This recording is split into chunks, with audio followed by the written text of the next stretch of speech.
Assalamualaikum warahmatullahi wabarakatuh.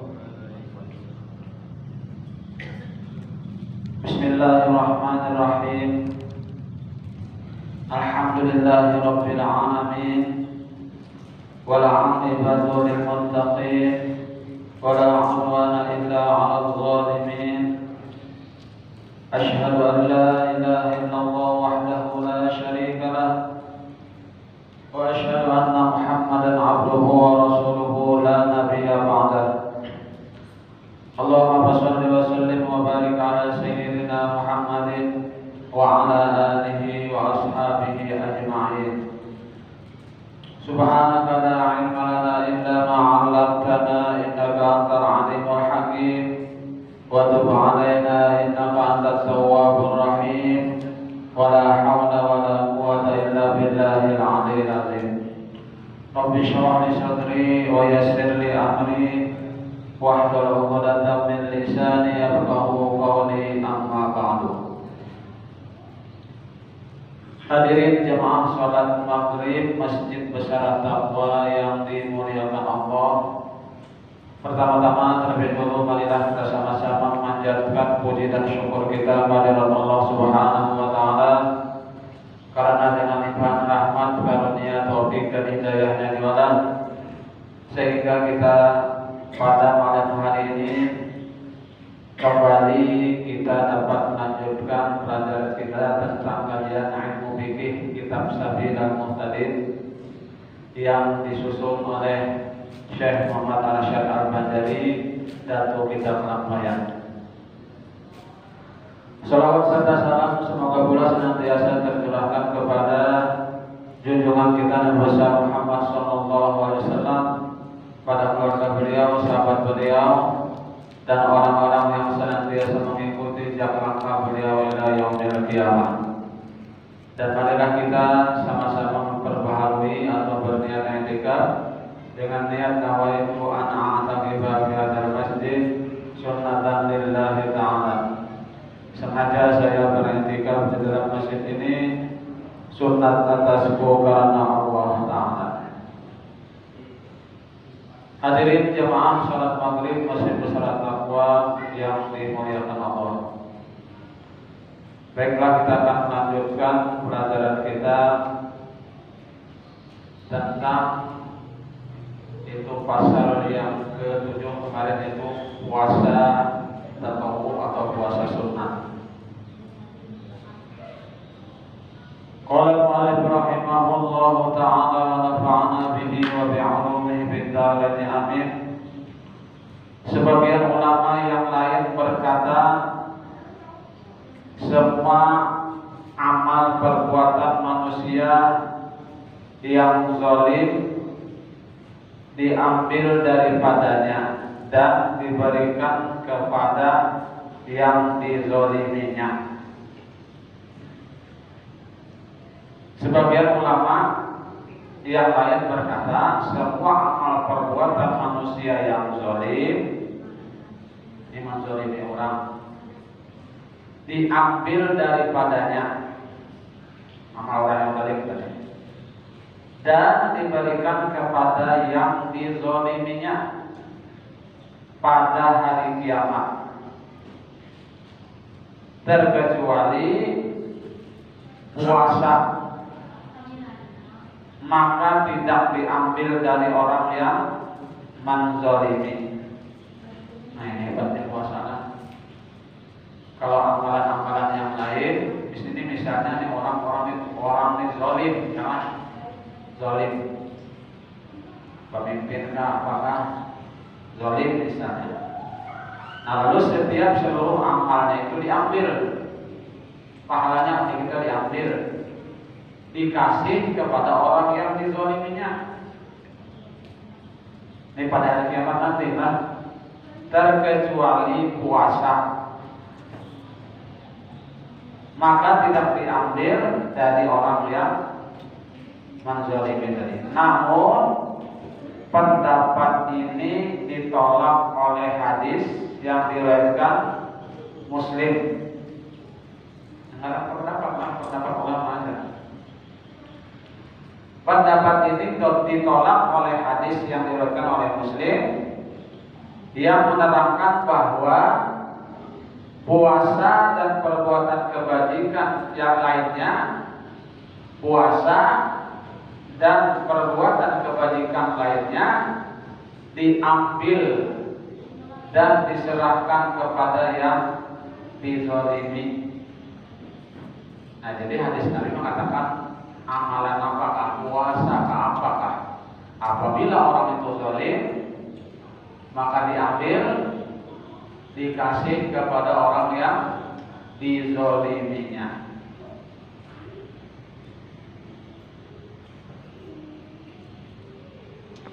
Sebagian ulama lagi berkata bahwa yang diambil dari orang yang melakukan kezaliman hanya amal yang pokok saja. Ini sebagian ulama lagi berpendapat ya, yang diambil itu ya ulama ini hanya amal yang pokok saja. Sedang amal kelebihan, artinya pahalanya tidak diambil karena semata-mata karunia Allah. Amal pokok itu kita ibarat sembahyang tuh cuma yang fardunya aja yang diambil tadi. Bila orang dizalim, lalu amal-amalan yang pokok ya, sholat 5 waktu misalnya, diambil dah ya. Nah ini mau sholat juga, amal pada sholat kayak apa? Kasar membayari nama sholat apa nih, nama zalimi orang tadi ya kan? Nah ini pendapat ulama nih. Jadi amal yang diambil itu hanya amal yang pokok saja, ujar ulama ini. Sedang amal kelebihan ya kan, pahalanya tidak diambil karena semata-mata karunia Allah. Syekh Ibnu Hajar berkata, pendapat ini dapat dikatakan kuat kalau memang ada hadis yang memperkuatnya, dan kalau tidak ada maka wajiblah kita mengambil keutamaan maksud hadis yang menyatakan diambil dari semua macam amal kebajikan orang yang melakukan kezaliman dan diberikan kepada orang yang dizalimi. Jadi menurut hadis ini, ya pendapat ini kada berlaku juga. Hadisnya semua amal baik yang mana aja ya kan. Apabila ia menzalimi orang, maka akan diambil nanti di hari kiamat, ya kan, dikasih dijuluk kepada orang yang dizaliminya.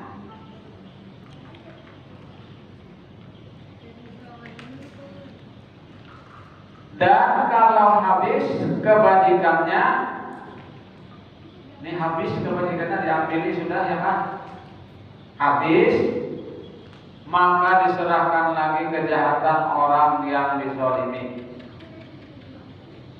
Setelah pahalanya tadi diambil ya kan, amal kebajikannya diambil, ternyata habis ya kan, rupanya orang ini beramal soleh ada tapi rajin ya kan, tapi rajin menzalimi orang, beramal pemoler ya kan, jangan sembahyang pulang kampingan ya, sembahyang 40 aja tertinggal apalagi nang sunat ya kan. Padahal sembahyang artinya kewajiban itu adalah amal yang pokok ya. Kemudian orang dagang itu modal kita ya kan, modal. Sedangkan yang sunat-sunat itu adalah itu kelebihannya ya kan, keuntungan di kita lain ya, keuntungannya. Artinya lipat pada modal tadi. Nah, apabila diambil tadi pahalanya dan ternyata habis, maka kejahatan orang yang dizolimi ini diserahkan kepada orang yang menzolimi tadi. Setelah habis pahalanya habis, ya kan, pahala puasa habis, pahala sholat habis, pahala zakat sedekah habis, semuanya habis ludes. Dijolok kepada orang yang dizolimi tadi. Masih ada lagi, masih banyak tuntutan yang disejarah. Nah, lalu di kejahatan orang yang dizolimi diserahkan kepada yang menzolimi tadi. Adanya dijulung kawan, inyak dosa orang, inyak menanggung.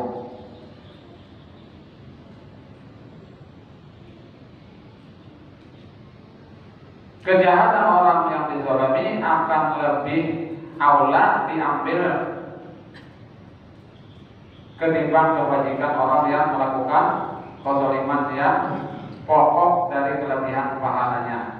Karena kelebihan itu termasuk dari kebajikan orang yang zalim. Dan lagi semata karunia Allah itu bukan khusus kelebihan pahala, karena semua kebajikan baik yang pokok maupun kelebihannya tidak akan diperoleh melainkan dengan semata-mata karunia Allah, seperti yang diyakini oleh Ahlus Sunnah wal Jamaah.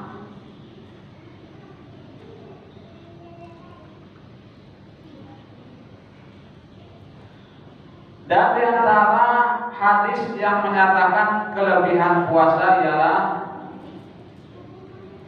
hadis yang berbunyi man shoma yawman fi sabilillah ba'adallahu wajhahu 'anil nari sab'ina kharifan. Yang artinya barang siapa yang berpuasa satu hari di jalan Allah, Allah menjauhkan mukanya dari api neraka sejauh 70 tahun.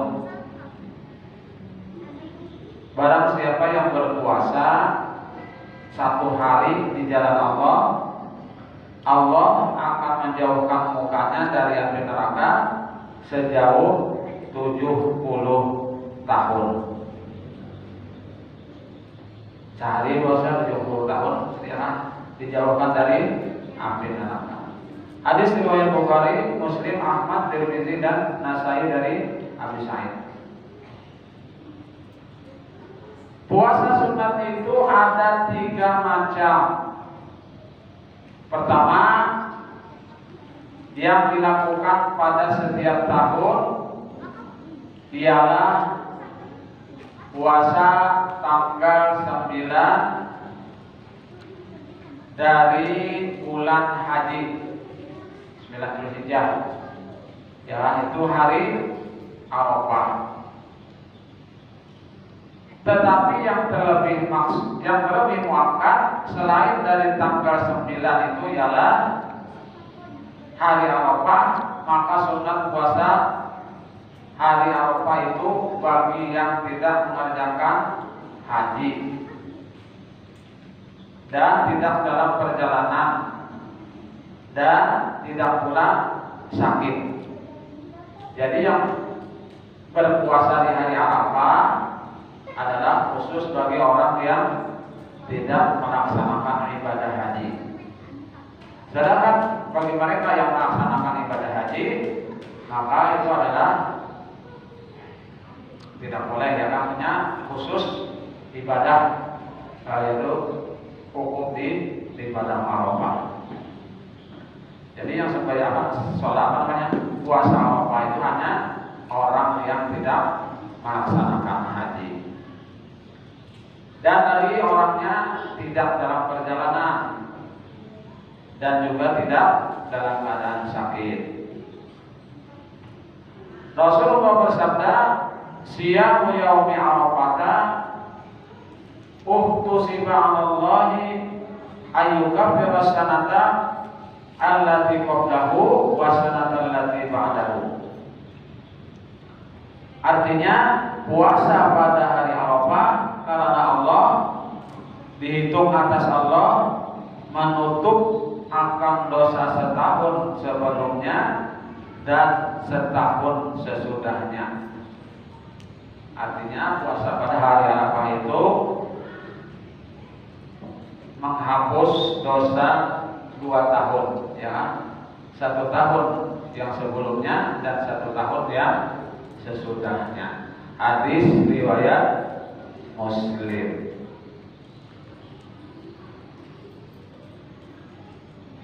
Dan yang dimaksudkan tahun sebelumnya ialah tahun di mana terjadi hari Arafah. Tahun sebelumnya, ya kan? Nah, dan tahun sesudahnya. Dia dipuasakan itu sampai dengan akhir tahun pada akhir bulan haji yang dipuasakannya. Dan awal tahun berikutnya yakni awal bulan Haram yang sesudah bulan haji. Dan yang dimaksud dosa yang ditutup yakni yang diampuni, ya, ialah semua dosa kecil saja yang menjadi hak manusia. Artinya yang diampuni itu adalah dosa-dosa kecil, ya, dosa-dosa kecil. Kalau dosa besar itu harus dengan taubat. Dan kalau tidak mempunyai dosa kecil, Allah akan mengangkat derajatnya atau memeliharanya dari berbuat dosa atau dari memperbanyak dosa. Dijaga Allah, ya kan? Akan Allah jaga. Tetapi puasa tidak dapat menutup dosa kecil. Dan demikian juga amal kebajikan yang diperbuat manusia apabila ia menjauhkan dirinya dari mengerjakan dosa besar seperti yang disebutkan dalam hadis. Tetapi orang yang mengerjakan haji disunatkan melakukan puasa Arafah, bahkan sunat berbuka pada hari itu. Tetapi orang yang mengerjakan haji, ya, disunatkan melakukan puasa Arafah, bahkan sunat berbuka pada hari itu. Sekalipun karena berpuasa tidak melemahkan dia melakukan doa, karena mengikuti praktek Rasulullah SAW yang mana beliau wukuf dalam keadaan tidak berpuasa. Nah, jadi orang yang melaksanakan haji itu artinya tidak disunatkan berpuasa, ya kan, malah disunatkan berbuka seperti yang dilakukan oleh Rasulullah SAW. Karena kita mutaba'ah atau mengikut Nabi Muhammad SAW, ketika beliau wukuf, beliau tidak melakukan atau melaksanakan puasa Arafah. Nah, jadi yang sunat itu bagi yang tidak melakukan haji. Sedangkan bagi mereka yang melakukan haji itu disunatkan berbuka. Sunat berbuka pada hari itu.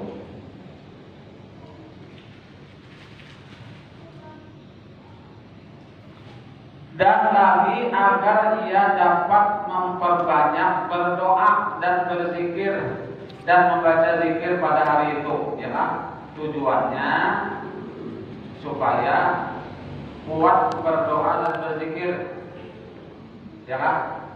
Karena kalau puasa, namanya orang puasa lah, lalu sarap uyuh, ya kan? Pembawaannya tuh hendak guring, ya kan? Karena marutlah lapar, puasa deh, ya kan? Jadi pembawaan puasa itu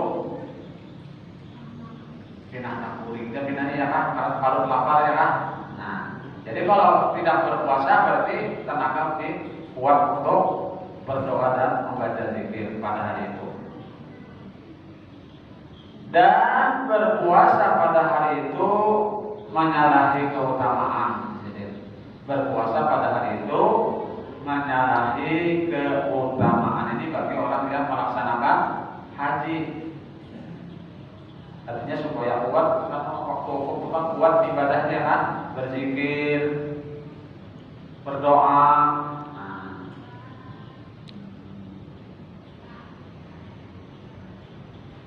Dan sebagian ulama mengatakan makruh bagi orang yang tidak dalam perjalanan, makruh bagi orang yang tidak dalam perjalanan, namun orang yang sakit dan orang yang musafir sunat tidak berpuasa pada hari itu.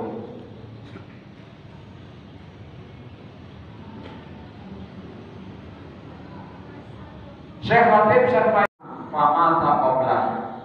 Artinya jika aku masih hidup pada tahun yang akan datang, ya Nabi, niscaya kupuasakan hari tanggal 9. Namun Nabi meninggal sebelum tahun yang dijanjikan itu. Hadis riwayat Muslim dari Ibnu Abbas.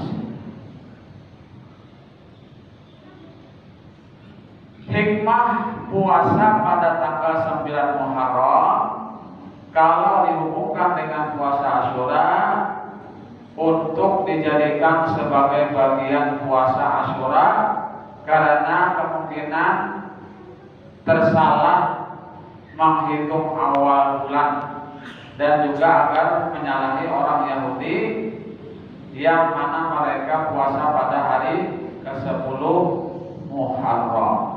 Jadi hikmahnya puasa hari yang ke-9 itu ya, yang pertama untuk mengantisipasi kalau salah hitung bulan nih, kalau salah hitung.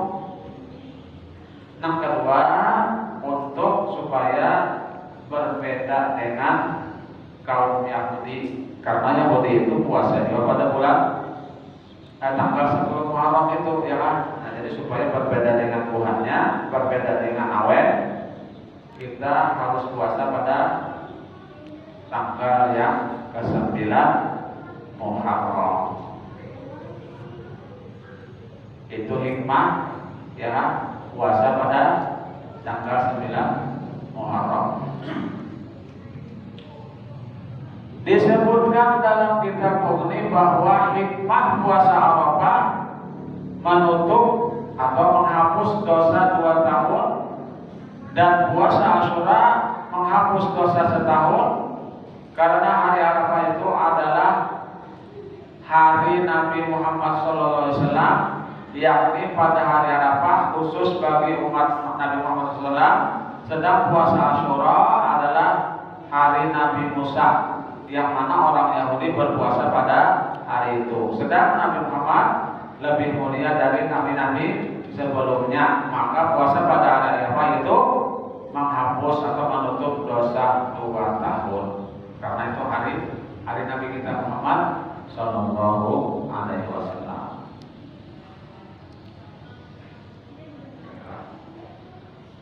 Sunat puasa pada tanggal 9 Muharram karena diterangkan di dalam hadis yang diriwayatkan oleh Ahmad, dan lagi karena dijadikan ihtiyat atau cadangan bagi puasa Asyura kalau keliru menghitung tanggal. Ya kan, karena besar kemungkinan kan kita bisa tersalah hitung ya kan, kadang meleset hitungan tadinya, makanya disunatkan puasa pada hari yang ke-9 tadi. Mungkin terdahulu sehari atau terlambat sehari. Kemudian puasa 6 hari pada bulan Syawal bagi yang berpuasa di bulan Ramadan diterangkan dalam hadis man shoma Ramadan summa atba'ahu sittin min Syawal kana kasyamin dahr. Artinya barang siapa berpuasa bulan Ramadan kemudian diiringi dengan puasa 6 hari pada bulan Syawal, sama seperti puasa setahun. Ya kan? Sama berpuasa seperti berpuasa setahun penuh. Nah, ini puasa sunat 6 hari di bulan Syawal. Hadis riwayat Muslim dari Abu Ayyub. Nah, kira sampai di sini dulu yang dapat disampaikan. Mudah-mudahan sedikit banyak ada manfaatnya. Yang mudah-mudahan Allah SWT mengampuni segala dosa-dosa kita, dosa orang tua kita, guru kita, jemaah kaum muslimin dan muslimat. Yang mudah-mudahan Allah SWT mengabulkan hajat-hajat kita, baik hajat dunia ataupun hajat akhirat. Yang mudah-mudahan Allah SWT matikan kita dalam keadaan husnul khatimah. Amin amin ya rabbal alamin. Demikian dan disampaikan, mohon maaf bila ada kekurangan. Wabillahi taufiq wal hidayah. Assalamualaikum warahmatullahi